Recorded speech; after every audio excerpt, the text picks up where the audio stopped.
दार्जिलिंग, जिसका नाम सुनते ही याद आती हैं खूबसूरत वादियां, ठंडी ठंडी हवाएं, चाय के बागान, माउंट एवरेस्ट के शानदार नजारे और यहाँ की एडवेंचरस टॉय ट्रेन। दार्जिलिंग में एक जगह ऐसी भी है जहाँ से सिक्किम के नज़ारे देखे जा सकते हैं और एक बाजार दार्जिलिंग में ऐसा भी है जो आधा दार्जिलिंग में है और आधा नेपाल में है। तो है ना कमाल की जगह। इस बार अगर कहीं घूमने का प्लान कर रहे हैं तो दार्जिलिंग आ जाइए। कैसे आना है, कहाँ कहाँ घूमने जाना है, कितना समय लगेगा, कितना खर्चा होगा, दार्जिलिंग के होटल, टैक्सी, बस, ट्रेन की इंफॉर्मेशन और दार्जिलिंग घूमने का सही तरीका क्या है, मतलब दार्जिलिंग टूर की A to Z इन्फॉर्मेशन आज मैं आपको इस वीडियो में दे रहा हूँ। एक बार बिना स्किप किए इस वीडियो को पूरा देख लीजिए। आपको दार्जिलिंग टूर की फुल इन्फॉर्मेशन मिल जाएगी घर बैठे। उसके बाद प्लान बना लेना और घूमने निकल जाना दार्जिलिंग। इसके अलावा ऐसी ही एंटरटेनिंग और इन्फॉर्मेटिव वीडियोस देखते रहना चाहते हैं तो चैनल को सब्सक्राइब करें, साथ में बेल आइकन दबाने के बाद ऑल बटन पर क्लिक जरूर करें। वीडियो अच्छी लगे तो लाइक जरूर करिएगा। तो चलिए चलते हैं दार्जिलिंग।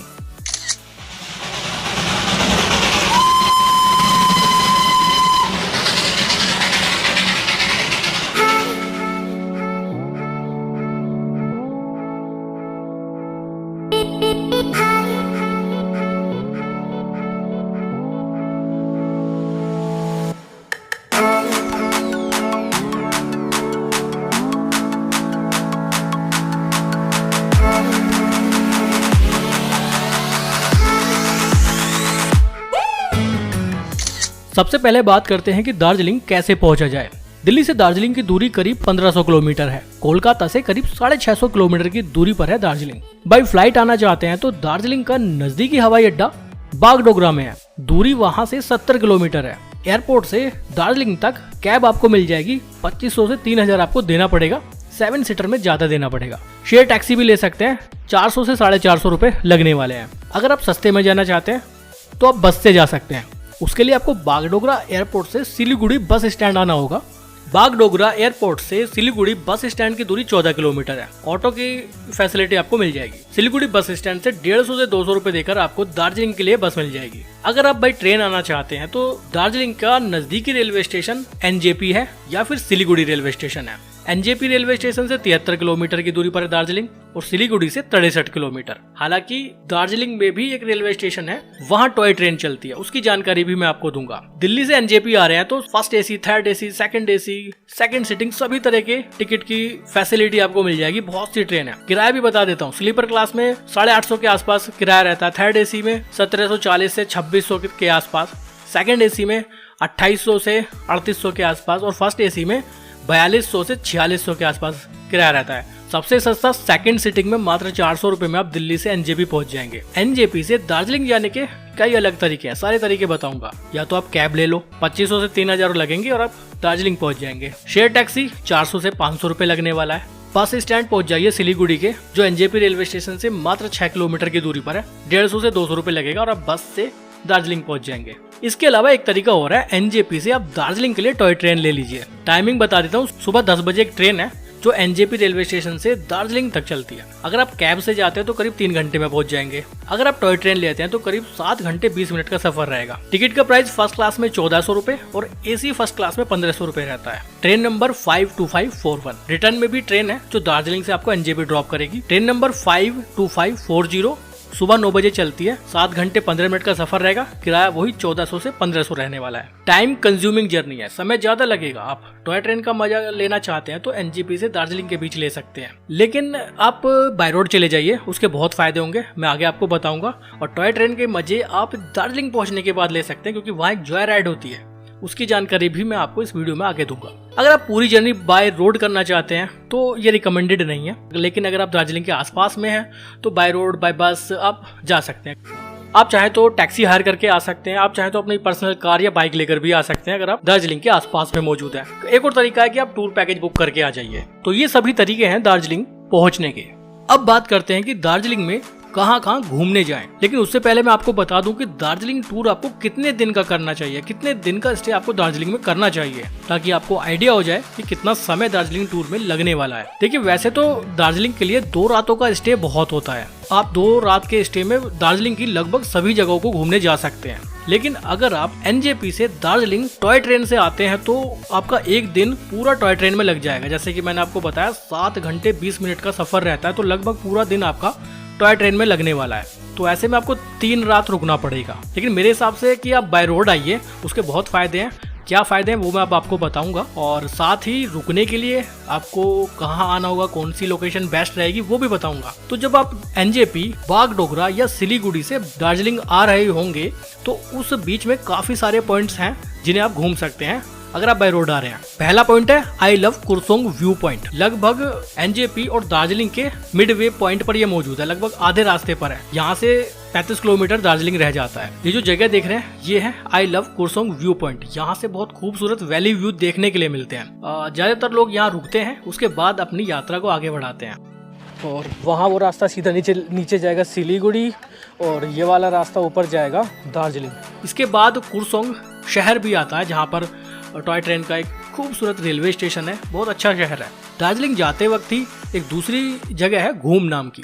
यहाँ से दार्जिलिंग 8 किलोमीटर रह जाता है। घूम में देखने लायक जगह है यहाँ की एक मोनेस्ट्री। मैं आपको मोनेस्ट्री दिखा देता हूँ पहले। दार्जिलिंग पहुँचने से पहले ही ये सब पॉइंट्स हम कवर कर रहे हैं। ये जो नज़ारे आप देख रहे हैं ये घूम मोनेस्ट्री के हैं। बहुत सुंदर जगह है, बहुत खूबसूरत जगह है। आप घूम का टॉय ट्रेन स्टेशन भी देख सकते हैं। इसके बाद आप पहुँचेंगे दार्जिलिंग। अब बात आती है कि दार्जिलिंग में रुके कहाँ, होटल कहाँ ले, कहाँ होटल लेना बेस्ट होगा कि हम पूरा दार्जिलिंग आसानी से घूम सकें। देखिए दार्जिलिंग में होटल के किराए की बात करें तो 1000 रुपए से 10,000 रुपए तक के अलग अलग होटल, रिजॉर्ट्स, गेस्ट हाउस मौजूद है। बेस्ट लोकेशन कौन सी है होटल लेने की वो मैं आपको बता देता हूँ।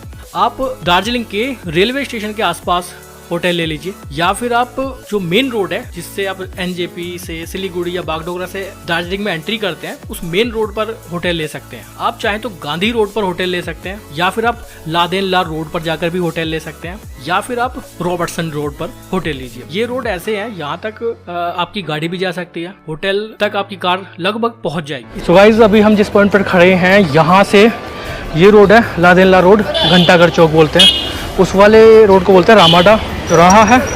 और ठीक इस तरफ जो ये रोड जा रहा है ना सामने, ये है मॉल रोड दार्जिलिंग का। और ये नीचे रोड चल रहा है ये रॉबर्टसन रोड है, और ये है माल रोड इधर। इसके अलावा माल रोड पर या चौरस्ता पर या कुछ दूसरी जगहों पर आप होटल लेंगे तो वहां तक गाड़ी नहीं जा पाएगी, आपको आपका लगेज अपने हाथ में लेकर ही जाना पड़ेगा। तो ये बेस्ट लोकेशन है। रूम का किराया मैंने आपको बताया 1000 से स्टार्ट हो जाता है। आप चाहें तो दार्जिलिंग में कैंपिंग भी कर सकते हैं, लेकिन कैंप साइट दार्जिलिंग से थोड़ा बाहर है तो उसके लिए आपको दूर जाना पड़ेगा।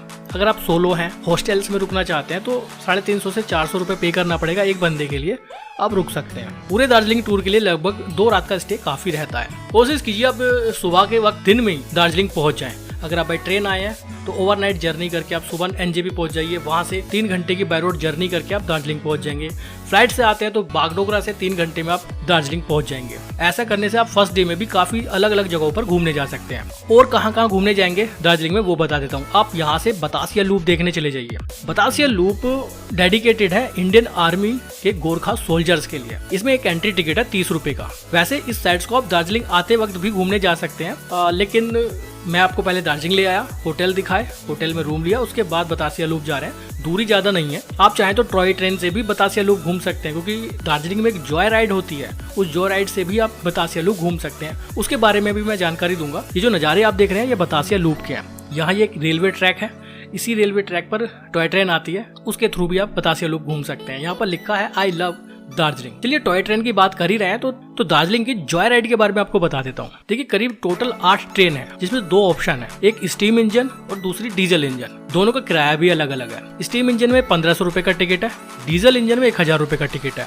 जैसे मैंने आपको बताया टोटल 8 ट्रेन है। तो फर्स्ट ट्रेन सुबह 9:25 पर जाती है दार्जिलिंग रेलवे स्टेशन से, जो वापस 11:20 पर आ जाती है। यानी कि सुबह 9:25 पर आप निकलेंगे घूमने के लिए और 11:20 पर आप वापस दार्जिलिंग स्टेशन आ जाएंगे। लास्ट ट्रेन शाम को 4:30 बजे, जो वापस शाम को 6:20 पर आ जाती है। कहाँ घूमेंगे टॉय ट्रेन से वो बता देता हूँ। बतासिया लूप पर पहुंचती है ट्रेन, वहां पर 10 मिनट के लिए रुकती है। उतर जाइए, 10 मिनट में बतासिया लूप घूमिए, फोटोग्राफी कीजिए, रील्स बनाइए और वापस ट्रेन में बैठ जाइए। उसके बाद घूम रेलवे स्टेशन पहुंचती है, जहां 25 मिनट के लिए रुकती है। यहाँ पर आप धार रेल म्यूजियम भी देखने जा सकते हैं, जिसका एंट्री टिकट ट्रेन के टिकट में ही इंक्लूड रहता है, तो वहाँ जरूर जाना चाहिए आप। ये टोटल जर्नी करीब 16 किलोमीटर की रहती है, जिसमें एक साइड की 8 किलोमीटर और वापस 8 किलोमीटर।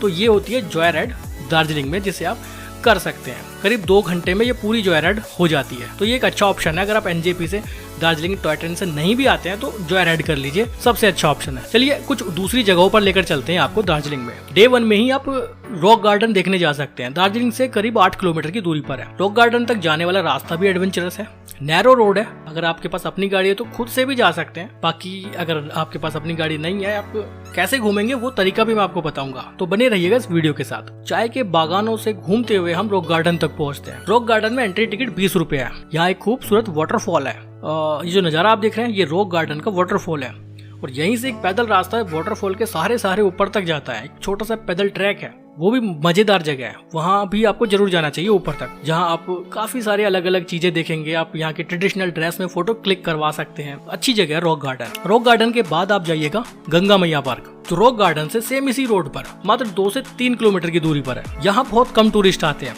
लेकिन आप चाहें तो जा सकते हैं। यहाँ भी एंट्री टिकट 20 रुपए है। ये जगह भी अच्छी है। यहाँ भी एक वाटरफॉल है, एक पार्क है, पैदल घूम सकते हैं। रॉक गार्डन के जैसा ही है। यहाँ पर एक खास चीज है, यहाँ पर एक लेक भी बनी हुई है, यहाँ पर आप बोटिंग भी कर सकते हैं। तो गंगा मैया पार्क के बाद आप आइएगा ऑरेंज वैली टी स्टेट देखने के लिए। ये जो जगह आप देख रहे हैं ये ऑरेंज वैली है। चाय के बागान आप यहाँ पर देख पाएंगे। दार्जिलिंग फेमस है अपने चाय के बागान के लिए। भारत ही नहीं बल्कि विदेशों तक फेमस है। इसके अलावा आप यहाँ पर तैयार होने वाली चाय को परचेज भी कर सकते हैं। कई अलग अलग किस्म की चाय यहाँ पर आप खरीद सकते हैं। व्यूज बहुत अच्छे देखने के लिए मिलते हैं ऑरेंज वैली टी स्टेट में। तो डे 1 में ये सब जर्नी करने में लगभग आपको शाम हो ही जाएगी। शाम के वक्त आप दार्जिलिंग के बाजार देखने चले जाइए, यहाँ के मार्केट देखने चले जाइए। अगर आपने जॉय राइड नहीं की है तो आप टॉय ट्रेन रेलवे स्टेशन देखने जा सकते हैं। यहाँ आपको खूबसूरत व्यू देखने के लिए मिलेंगे। स्टेशन से पूरी वैली का एक शानदार नज़ारा देखने के लिए मिलता है। यहाँ पर एक क्लॉक टावर है जो सामने आप नज़ारा देख रहे हैं। यहाँ एक सेल्फी पॉइंट है, फोटो क्लिक करा सकते हैं। आप दार्जिलिंग के मेन मार्केट में घूमने जा सकते हैं। कौन कौन से मार्केट में घूमेंगे मैं बता देता हूँ। आप यहाँ का लादेनला रोड देख सकते हैं, रमादा रोड देख सकते हैं, रॉबर्टसन रोड देख सकते हैं। और ये सभी जगह ऐसी है कि यहाँ आपको शॉपिंग के लिए बहुत से ऑप्शन मिलेंगे। दार्जिलिंग का मॉल रोड जरूर देखिएगा, शाम के वक्त बहुत अच्छा लगता है। शुरुआत में ही स्ट्रीट फूड के काफी सारे ऑप्शन है, ट्राई कर सकते हैं। वैसे खाने पीने के बारे में भी मैं आपको बताऊंगा कि दार्जिलिंग में क्या खास है और क्या खाना चाहिए। मॉल रोड से घूमते घूमते ये मेन रोड आगे जाके एक खुले स्पेस में कनेक्ट हो जाता है, जिसे चौरस्ता बोलते हैं। देखने में ऐसा लगता है जैसे शिमला के रिज में हम पहुंच चुके हैं, लेकिन ये दार्जिलिंग है। नज़ारे यहाँ भी बहुत खूबसूरत रहते हैं और शाम के समय यहाँ की खूबसूरती बहुत ज्यादा बढ़ जाती है। तो डे 1 की जर्नी होती है इतनी। वापस होटल आइए, डिनर कीजिए और सो जाइए। डे 2 में आप कहाँ जाएंगे चलिए वो मैं आपको बताता हूँ। डे 2 में आप निकल जाइए सबसे पहले टाइगर हिल। दूरी दार्जिलिंग से 20 किलोमीटर है। टाइगर हिल तक जाने वाला रास्ता भी बहुत खूबसूरत है। सुबह अर्ली मॉर्निंग जाएंगे तो बहुत अच्छा रहेगा, क्योंकि वहाँ आप सनराइज भी देख सकते हैं। यहाँ से कंचनजंगा, माउंट एवरेस्ट का भी व्यू देखने के लिए मिलता है। डिपेंड करता है वेदर पर। अगर वेदर क्लियर हुआ तो आप माउंट एवरेस्ट टाइगर हिल से देख पाएंगे। बहुत अच्छी जगह है। टाइगर हिल के बाद आप जाइएगा लामाहाटा। उसके लिए आपको वापस दार्जिलिंग आना पड़ेगा और फिर वहाँ से 20 किलोमीटर की दूरी पर है लामाहाटा। लामाहाटा के रास्ते टाइगर हिल के रास्ते के कंपैरिजन में ज्यादा खूबसूरत है। बहुत शानदार रोड ट्रिप रहती है। खूबसूरत रास्तों से गुजरते हुए हम पहुंचे लामाहाटा। लामाहाटा में एंट्री टिकट 15 रुपए है। इसका ओपनिंग टाइम 7:30 बजे है सुबह को, और शाम को 5 बजे लामाहाटा का ये इको पार्क क्लोज हो जाता है। लामाहाटा में बेसिकली ये इको पार्क ही है, लेकिन बहुत अच्छी जगह है। व्यूज बहुत अच्छे देखने के लिए मिलते हैं और दार्जिलिंग का ठंडा ठंडा वेदर आपके टूरिंग एक्सपीरियंस को बहुत शानदार बना देगा। इन सभी जगहों को कैसे घूमना है ना, वो भी मैं आपको बताऊंगा, तो बेफिक्र इस वीडियो को देखते रहिए। अभी तक ये वीडियो अच्छी लगी तो लाइक जरूर करिएगा। लामाहाटा घूमने के बाद आप लामाहाटा से आगे चले जाइए। 7 किलोमीटर आगे आप पहुंचेंगे टिंगचुले व्यू पॉइंट। बहुत अल्टीमेट जगह है। वहाँ तक जाने वाले रास्ते भी अल्टीमेट है। टिंगचुले व्यू पॉइंट से तिस्ता रिवर, कालिम्पोंग का शानदार नजारा देखने के लिए मिलता है। सच बताऊं, यहाँ से आप सिक्किम के भी व्यू देख सकते हैं। यहाँ से आप नामची का व्यू देख पाएंगे। खड़े आप दार्जिलिंग में और आप देखेंगे सिक्किम को। वो है ना अल्टीमेट जगह। तो ये कुछ खास जगह हैं जहाँ आप डे 2 में जाइएगा। उसके बाद वापस दार्जिलिंग आ जाइए और फिर चले जाइए दार्जिलिंग का चिड़ियाघर देखने के लिए, दार्जिलिंग का जू देखने के लिए। मात्र 2 किलोमीटर की दूरी पर है, जिसे दार्जिलिंग में Padmaja Naidu Himalayan zoological park के नाम से जाना जाता है। सुबह 8:30 बजे खुल जाता है, शाम को 4 बजे बंद हो जाता है। एंट्री टिकट 60 रुपए है। फॉरनर्स के लिए 100 रुपए है। कैमरा लेकर जाते हैं तो 10 रुपए का टिकट लेना होगा। थर्सडे को जू क्लोज रहता है। जू में घूमना भी एक अलग एक्सपीरियंस है। अगर आपको एनिमल्स पसंद है तो आप जू भी देखने के लिए जा सकते हैं। मैं आपको दार्जिलिंग की सभी जगहों पर घुमा रहा हूँ। आपका जहाँ जहाँ मन हो आप वहाँ जाइएगा। जू देखने के बाद आप शाम के वक्त पहुँच जाइए दार्जिलिंग की रोपवे एंजॉय करने के लिए, जिसे दार्जिलिंग रंगीत वैली रोपवे के नाम से जाना जाता है। ये दार्जिलिंग की जान है, इसे जरूर ट्राई कीजिएगा। आप जू मत जाइए लेकिन यहाँ जरूर आइएगा। जू से मात्र 2 किलोमीटर की दूरी पर ही है और दार्जिलिंग से करीब 4.5 किलोमीटर की दूरी पर। एंट्री टिकट एडल्ट का 260 रुपए है, चाइल्ड का 130 रुपए है। 40 मिनट की राइड रहती है अप एंड डाउन, 20 मिनट एक साइड से रहती है। टोटल डिस्टेंस 5 किलोमीटर का कवर करेंगे।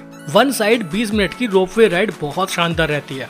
जहाँ से हम रोपवे में बैठते हैं ना दार्जिलिंग में, वहाँ से रोपवे नीचे की तरफ जाती है, ना कि ऊपर की तरफ। तो बहुत शानदार एक्सपीरियंस रहता है दार्जिलिंग की रंगीत वैली रोपवे का। ये पूरी वैली आप देख रहे हैं, ये रंगीत वैली है। खूबसूरत चाय के बागान देखने के लिए मिलते हैं, दार्जिलिंग का शानदार व्यू देखने के लिए मिलता है। ये मस्ट विजिटिंग प्लेस है। इस एक्टिविटी को आपको दार्जिलिंग आने के बाद जरूर करना चाहिए अगर आप दार्जिलिंग प्रॉपर घूमना चाहते हैं तो।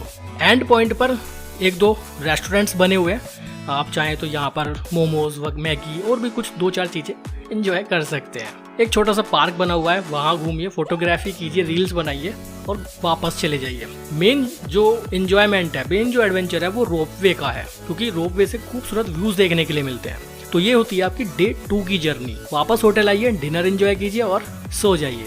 डे 3 में आप कहाँ जाएंगे, चलिए वो भी डिस्कस कर लेते हैं। जैसे कि मैंने आपको बताया कि दार्जिलिंग में 2 रातों का स्टे ही बहुत होता है, तो डे 3 में आपको दार्जिलिंग की कुछ फेमस साइट्स भी घूमनी है और वापस बागडोगरा या एनजेपी रेलवे स्टेशन भी जाना है। सुबह की शुरुआत जल्दी कर दीजिए, अच्छा रहेगा। दार्जिलिंग से आज आप निकल जाइए मिरिक घूमने के लिए। दार्जिलिंग से मिरिक की दूरी करीब 40 किलोमीटर है।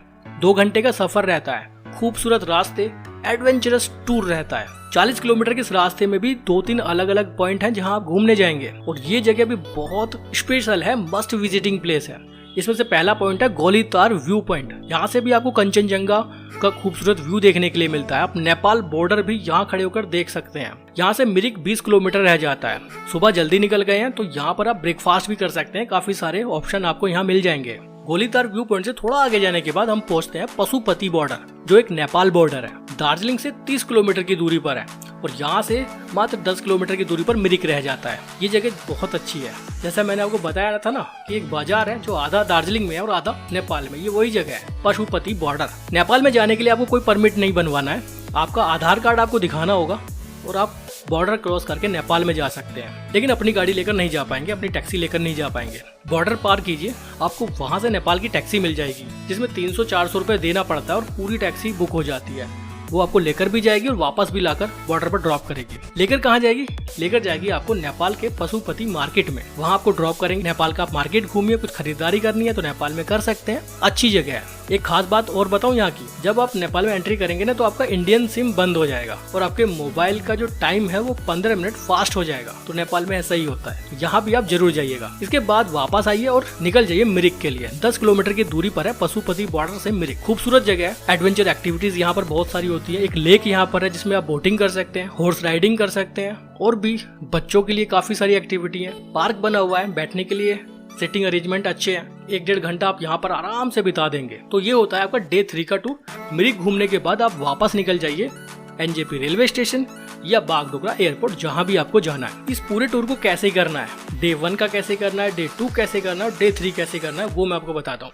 जब आप एनजेपी या बागडोगरा से टैक्सी हायर करेंगे तो उनको बोलिएगा कि रास्ते में पड़ने वाले जितने भी व्यू पॉइंट हैं या जो साइट्स हैं वो विजिट कराकर वो आपको दार्जिलिंग ड्रॉप करें, जिसमें 2 फेमस हैं। एक है आई लव कुरसोंग व्यू पॉइंट और दूसरा है घूम मोनेस्ट्री। 2500 से 3000 में आप दार्जिलिंग पहुंच जाएंगे।